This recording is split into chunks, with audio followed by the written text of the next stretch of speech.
Good morning. Happy to be here with you today. I've had a few problems trying to get back. I mean, Puerto Peñasco, Rocky Point, Mexico, and it has been quite a challenge to get to the internet. First, the internet didn't work. Now it's working, but then I had time getting to Facebook, and I finally got into Facebook, but today I can't. And so I'm glad to be back here in YouTube.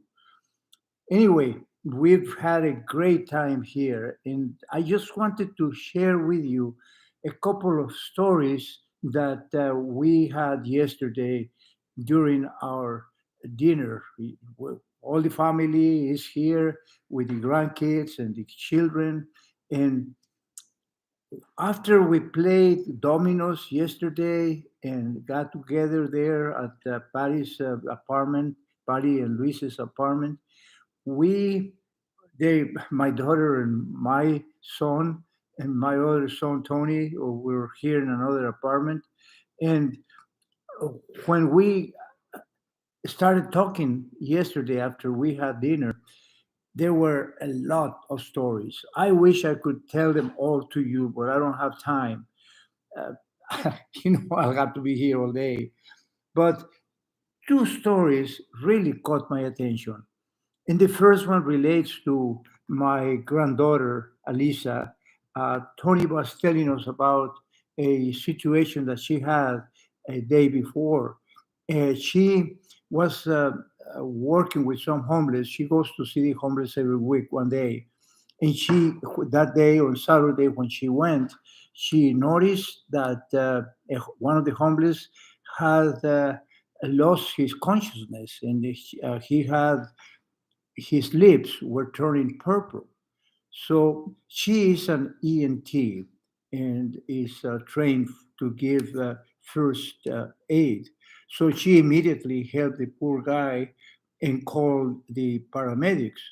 So when the paramedics got there, one of them said, Alisa, what you did was a great thing to do.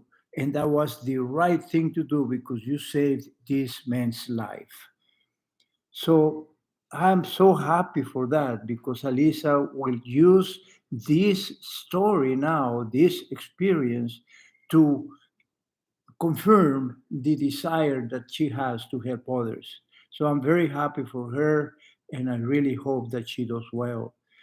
The other story was also very impressive, and it relates to a pediatricians that my kids were consulting when they took their kids there.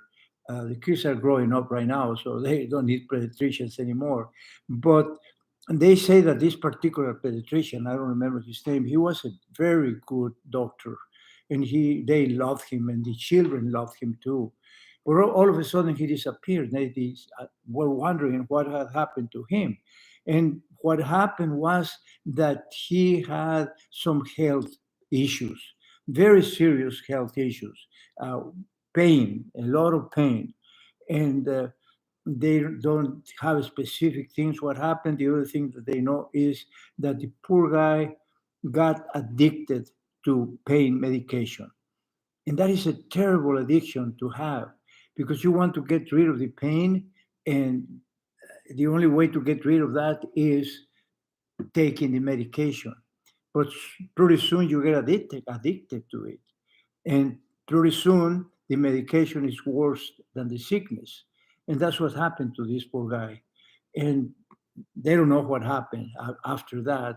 But when I heard that story, I've heard that similar story from other people as well. One of them is Les Brown. I read his book, and in it, he describes all the hassle that he went through going through that addiction. And he didn't even realize it, that he was addicted.